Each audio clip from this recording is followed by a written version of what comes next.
Damos comienzo a un nuevo programa, Servidores de Dios. Quien te habla es Manuel Cornejo. Estaré compartiendo la palabra de Dios y lo haré de una manera expositiva, versículo a versículo. Y en esta ocasión será en Efesios, capítulo 4 y versículo 4, donde dice: un cuerpo y un espíritu, como fuisteis también llamados en una misma esperanza de vuestra vocación. Solo existe un cuerpo de creyentes, la Iglesia, el cual está compuesto por todos y cada uno de los santos que han confiado o que confiarán en Cristo como Señor y Salvador. Por esa razón, no existe un cuerpo denominacional, geográfico, étnico o racial, como tampoco no hay un cuerpo gentil, ni un cuerpo judío, ni un cuerpo masculino o femenino, o esclavo o libre, ya que solo existe el cuerpo de Cristo, y la unidad de ese cuerpo está en el corazón de la enseñanza de Efesios.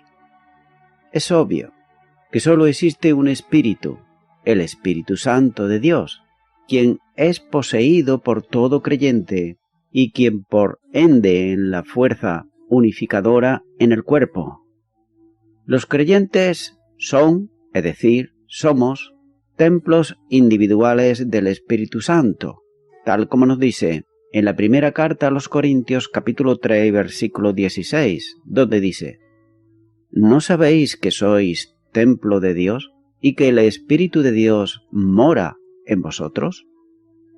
Nótese que este cuerpo, como colectividad, crece y lo hace como un edificio bien coordinado que va creciendo para ser un templo santo en el Señor, juntamente edificados para morada de Dios en el Espíritu, como nos dice en Efesios capítulo 2 y los versículos 21 y 22. De manera que el Espíritu es dado como las arras de nuestra herencia, hasta la redención de la posesión adquirida por la alabanza de su gloria, como nos dice también esta carta de Efesios capítulo 1 y versículo 14.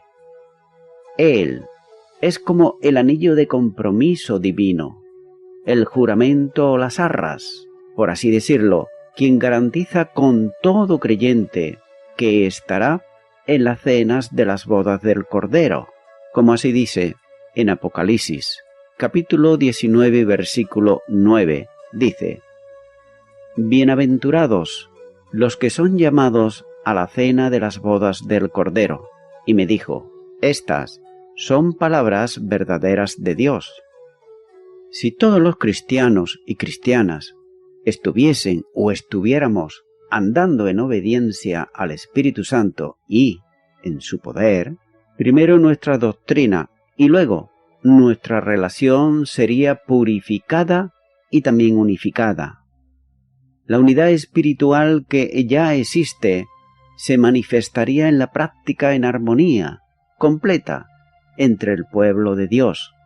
Los creyentes también somos unificados en una esperanza de nuestra vocación, ya que nuestro llamamiento a la salvación es un llamado a la perfección y gloria de la semejanza de Cristo Jesús, ya que en Cristo tenemos diferentes dones, también tenemos diferentes ministerios, diferente lugar de servicio, pero nótese que solo una misma vocación, aquel llamado a ser santos y sin mancha delante de Él, como nos dice Efesios capítulo 1 y versículo 4. Y además, y el hacer hecho conforme a la imagen de su Hijo, como nos dice Romanos capítulo 8 y versículo 28. Lo cual ocurrirá cuando veamos a Cristo glorificado, como así dice la primera carta de Juan capítulo 3 y versículo 2. Es el Espíritu quien nos ha colocado en un mismo cuerpo y quien garantiza nuestro futuro glorioso. Continúa ahora con el versículo 5, donde dice: un Señor, una fe, un bautismo. El mismo sentido obvio, solemne, es que hay un Señor, Jesucristo, nuestro Salvador.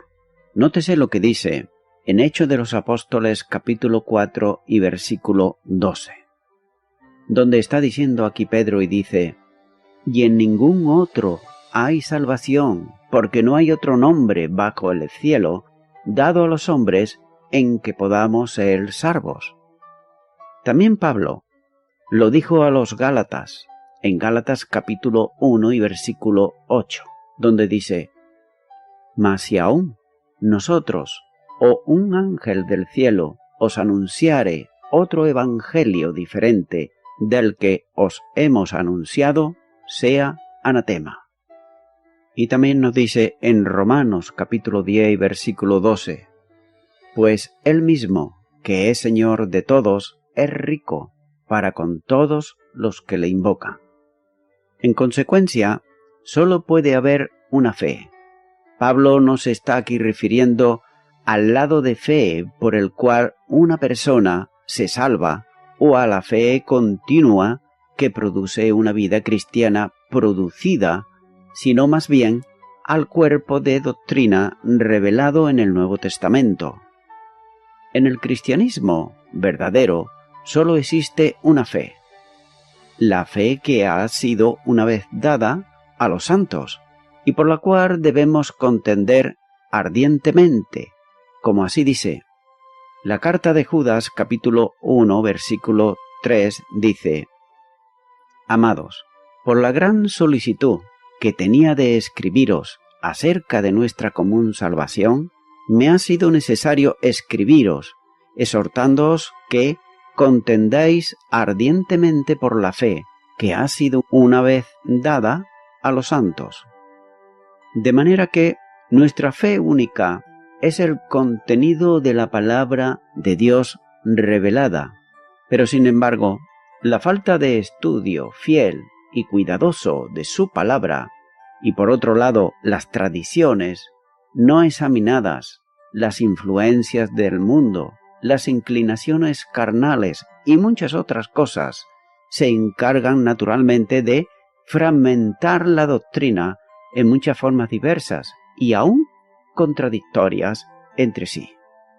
La palabra de Dios contiene muchas verdades, pero sus verdaderas individualidades son facetas armoniosas de su única verdad, la cual es una fe que no ha sido dada. También existe solo un bautismo entre los creyentes, el bautismo espiritual por el cual todos los creyentes son colocados en el cuerpo por el Espíritu Santo. Está implícito aquí en este versículo 4. En un bautismo del versículo 5 se refiere al bautismo en agua, en medio común usado en el Nuevo Testamento para que un creyente haga confesión pública del Señor Jesús como Salvador y como Señor. Se prefiere esta interpretación por la manera específica como ya el apóstol Pablo ha hablado en sucesión de cada miembro de la Trinidad. Por así decirlo, este es el versículo que corresponde al Señor Jesucristo. El bautismo en agua tenía una gran importancia en la iglesia primitiva, no como medio de salvación o bendición especial, sino de testimonio de identidad y de unidad con Jesucristo. Los creyentes no eran bautizados en el nombre de una iglesia local, ni tampoco de un evangelista destacado o hasta de un apóstol, sino única y exclusivamente en el nombre de Cristo, como así nos muestra la primera carta a los Corintios capítulo 1 y los versículos 13 al 17. Aquellos que, gracias a un Señor, estamos unidos en una fe, testifican de esa unidad precisamente en un bautismo. Continúa ahora con el versículo 6, donde sigue diciendo: un Dios y Padre de todos, el cual es sobre todos, y por todos, y en todos. La doctrina básica del judaísmo siempre ha sido lo que dice en el Antiguo Testamento Deuteronomios capítulo 6 y versículo 4, donde dice: Oye Israel, Jehová Dios, Jehová uno es. Y la unidad de Dios es asimismo fundamental para el cristianismo, como así podemos ver en varios versículos del Nuevo Testamento. Por ejemplo, en la primera carta a los Corintios, capítulo 8, versículos 4 al 6, Efesios, capítulo 4, versículos 3 al 6, y Santiago, capítulo 2 y versículo 19. Además, el Nuevo Testamento revela la verdad más completa que un Dios existe en tres personas: Padre, Hijo y Espíritu Santo. Lo podemos, por ejemplo, comprobar bien fácilmente en Mateo, capítulo 28, versículo 19, Juan, capítulo 6, versículo 27, capítulo 20, versículo 28, y Hechos de los Apóstoles, capítulo 5, y versículos 3 y 4. Dios, el Padre, es un nombre que se emplea con frecuencia en las Escrituras como el título divino que más comprende y abarca el concepto de la deidad, aunque es claro a partir de muchos textos en el Nuevo Testamento que Él nunca se separa en naturaleza o poder del Hijo y del Espíritu Santo.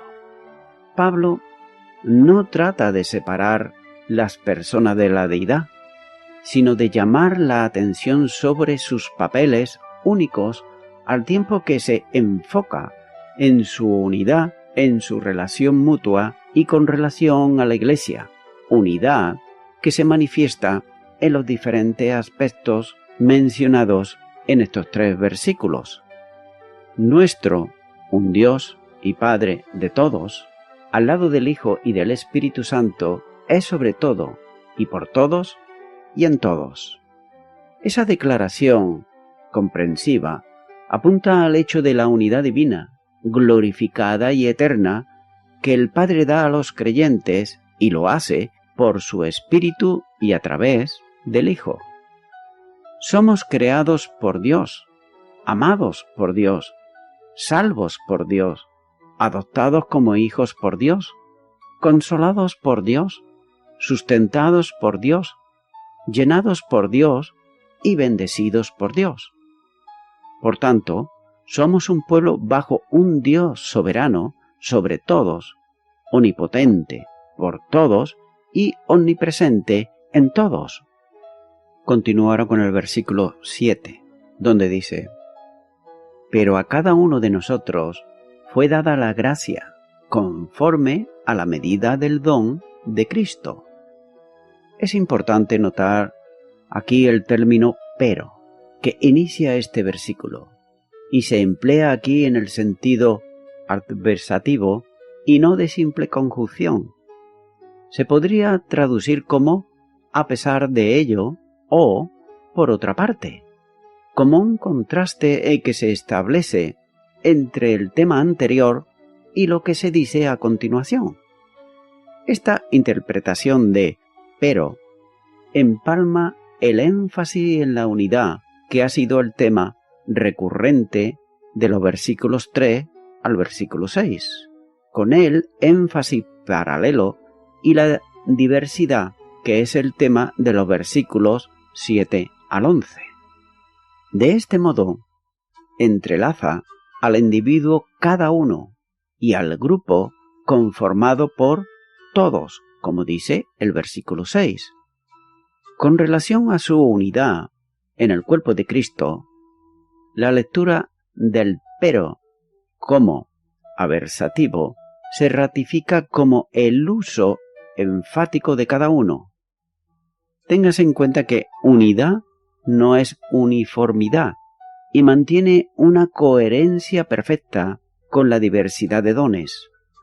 La relación de gracia que Dios tiene con todos también es una relación personal con cada uno, como dice en la primera carta a los Corintios, capítulo 12, y los versículos 7 y versículo 11.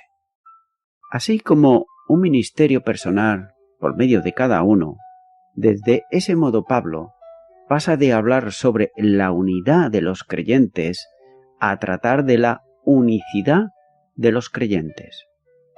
También dice la gracia. Es una de la definición del Evangelio en una sola palabra. El Evangelio es las buenas nuevas de gracia de Dios que se extiende a la humanidad pecadora.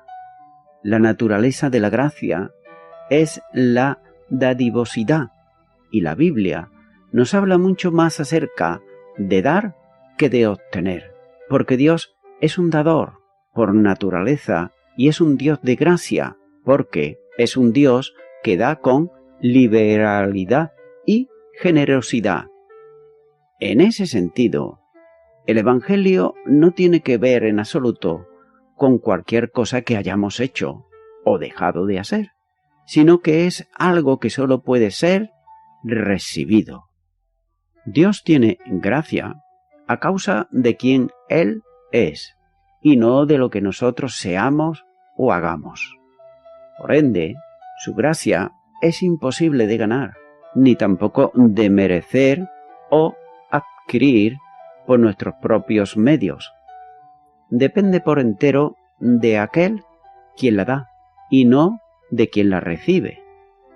Es por eso que la gracia de Dios es el acto soberano que se genera por la motivación exclusiva de Dios para dar.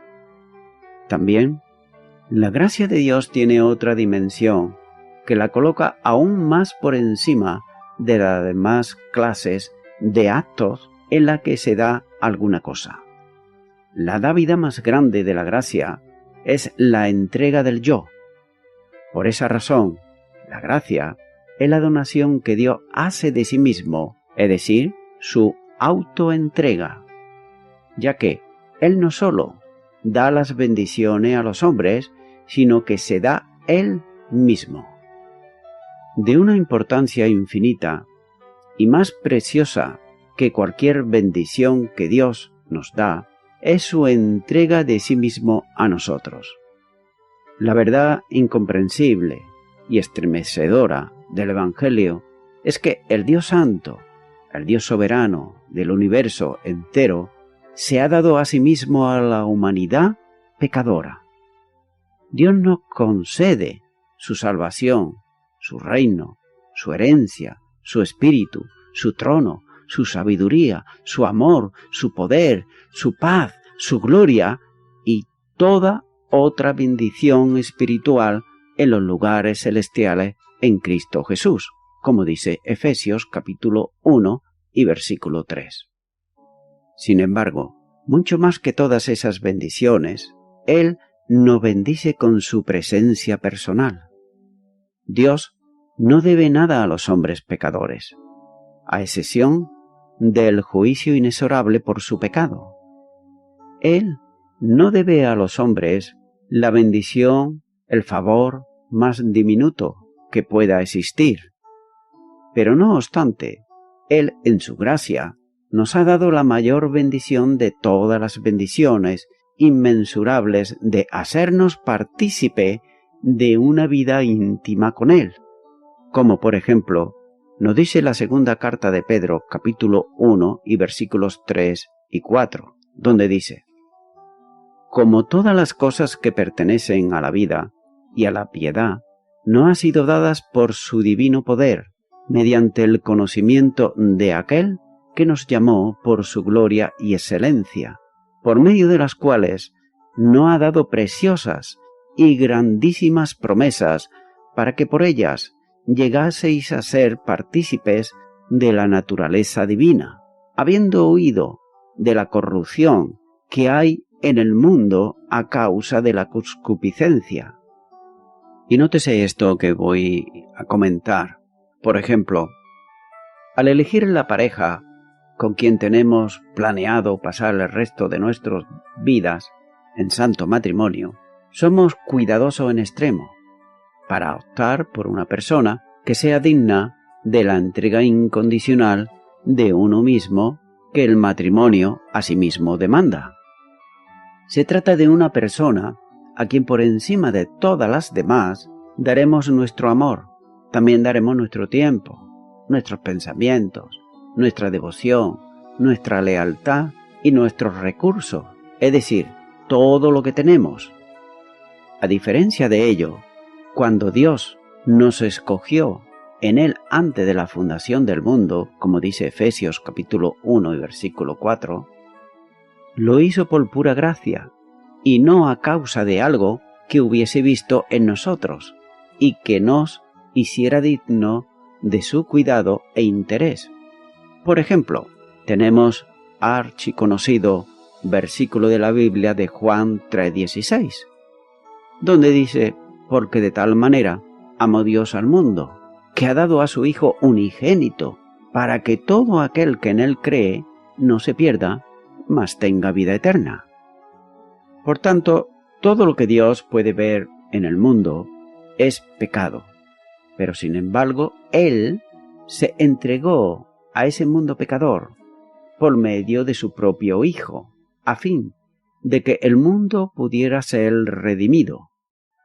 El Hijo también se dio a sí mismo, al vaciarse de su propia gloria, para poder ofrecer la gloria a los hombres caídos y entregar su propia vida, para que los muertos espirituales pudiesen tener vida eterna.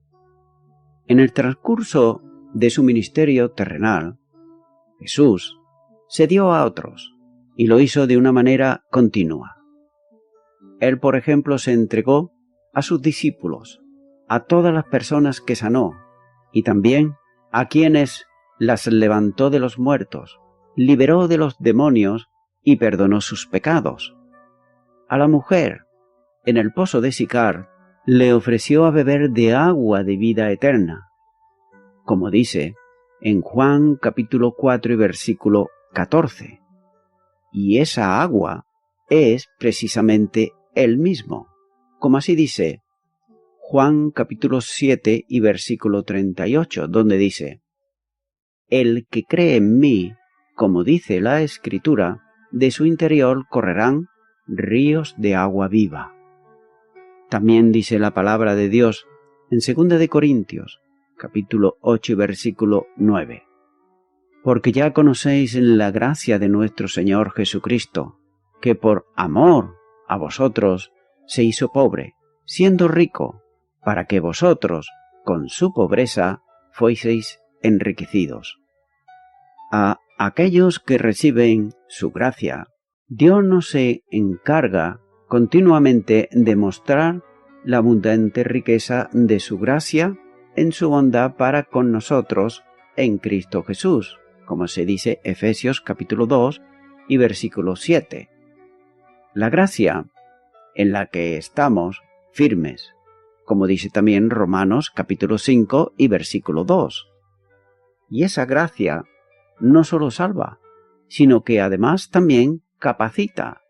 Efesios capítulo 6 versículo 10 y Filipenses capítulo 4 versículo 13, ahí lo tenemos como esa gracia divina de Dios nos capacita a los creyentes en Cristo Jesús. Y ese es el sentido del término en el texto presente. Pablo deja en claro que la gracia fue dada, y lo fue a todos y a cada uno de los creyentes. El artículo definido en griego se emplea en el texto original y esto indica que se trata de la gracia, esto es, la gracia que es única y exclusiva con respecto a Cristo. Punto. El término gracia es charis, en griego, con el cual se alude a algo que se da. No es en el griego charimata, lo que significa los dones especiales a que se hace referencia con estas palabras en Romanos capítulo 12 y los versículos 6 al 8. Así que se trata más bien de la gracia subjetiva que obra en el creyente y se manifiesta a través de su vida. Esta gracia es el poder que capacita al cristiano para que sus dones especiales funcionen para la gloria de Dios. También sigue diciendo este versículo 7 que Dios da una medida de gracia, no solo en relación con el don en sí, sino con el ejercicio del mismo. Fue dada la gracia de acuerdo con la medida del don de Cristo, dice. Él da la capacidad necesaria y la medida de fe apropiada para el ejercicio del don.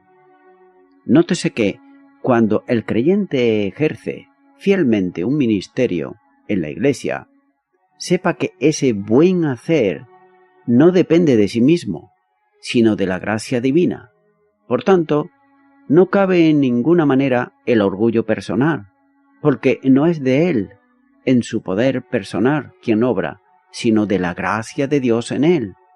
Como por ejemplo podemos ver en la primera carta a los Corintios, capítulo 15, versículo 10, donde Pablo les dice: «Pero por la gracia de Dios soy lo que soy, y su gracia no ha sido en vano para conmigo.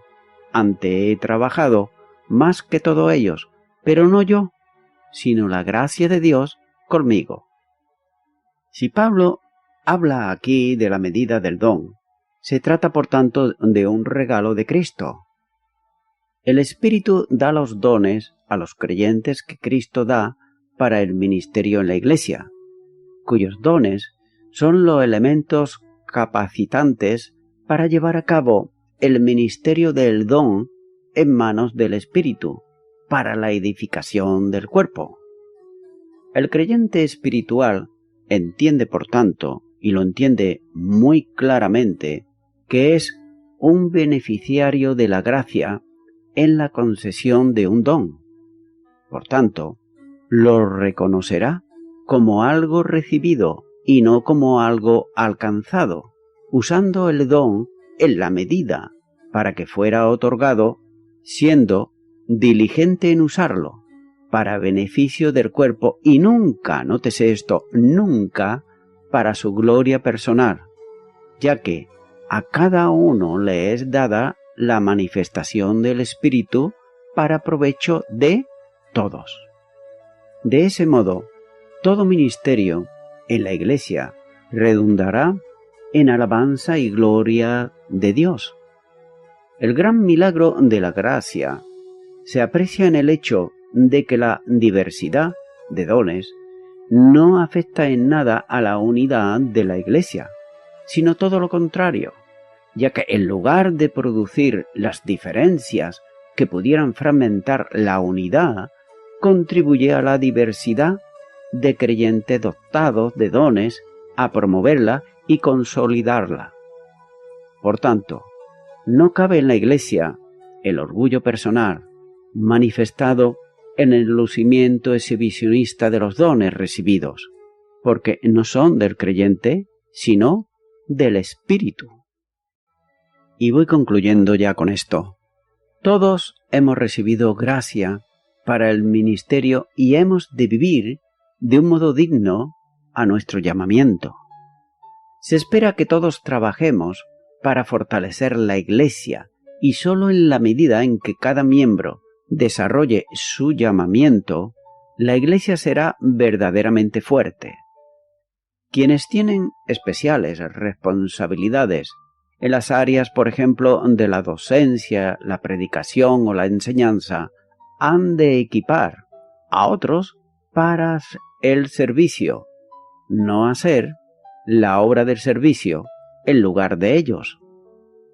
Por otra parte, no debe ponerse a tales personas en una categoría distinta, ni dárseles tareas prohibidas para otros. Hemos de dar valor al servicio de todas las personas que forman el cuerpo de Cristo, y los cristianos de a pie han de aceptar su responsabilidad y han de esforzarse en desarrollar su llamamiento. Estimado y estimada oyente, he compartido en el versículo 4 aquí de Efesios que dice que como fuisteis también llamados en una misma esperanza de vuestra vocación. Nótese que hay solamente una esperanza, y esa esperanza es la vida eterna. Y esta es la promesa que Él nos hizo, la vida eterna. Cuando estoy diciendo Él, me estoy refiriendo al Señor Jesucristo, como nos dice la primera carta de Juan, capítulo 2 y versículo 25. También el apóstol dice que Dios nos hizo renacer para una esperanza viva, para una herencia incorruptible, reservada en los cielos para vosotros, como dice primera de Pedro, capítulo 1, versículos 3 y 4. Ahora bien, esa herencia incorruptible que está en los cielos, ¿está para todo el mundo? Estimado y estimada oyente, esa herencia está para aquellas personas que vienen a Cristo, para aquellas personas que escuchan la palabra de Dios y notan cómo Dios le está hablando. Así que el Señor Jesucristo, amigo y amiga oyente, te llama en este momento a que tú puedas tener esa esperanza viva, a que tú puedas tener una herencia incorruptible y a que puedas tener vida y vida en abundancia. Porque el Señor Jesús vino para que tú tuvieras vida y vida en abundancia, no solamente los 80, 90 años que puedas vivir aquí en la tierra, sino que se está refiriendo a vida eterna. Y esa vida solamente se puede tener cuando le aceptamos en nuestro corazón a Jesucristo como Señor y Salvador, cuando creemos firmemente en la obra redentora que Él llevó a cabo a favor del pecador y la pecadora. Es por eso que, estimado y estimada oyente, si tú ahora, en este momento, deseas recibir a Cristo en tu corazón, pues yo te animo que así lo hagas si no lo has hecho antes nunca. Para ello, solamente tienes que hacer una oración de fe. Si no sabes cómo hacerlo, pues yo puedo ayudarte. Simplemente repite conmigo esta oración de fe y di ahí a donde te encuentres. Dios Todopoderoso, vengo delante de ti porque eres tú el que me estás llamando en este momento. Deseo recibirte en mi corazón, Jesucristo, como mi Señor y como mi Salvador. Yo me arrepiento de todos mis pecados y te doy gracias en el nombre de Jesús. Amén.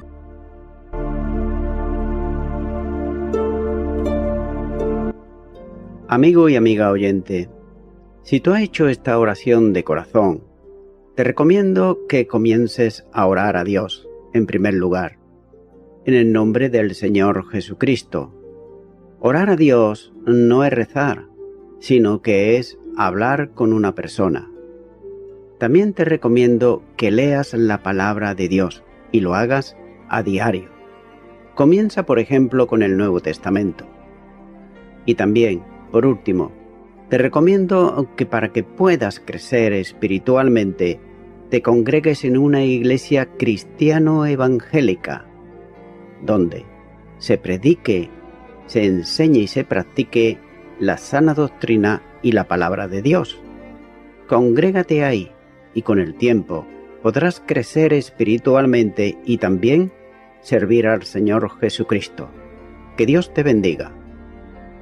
Y a toda la audiencia, nuevamente ya me estoy despidiendo de todos ustedes y será hasta el próximo programa. Que Dios os bendiga a todos.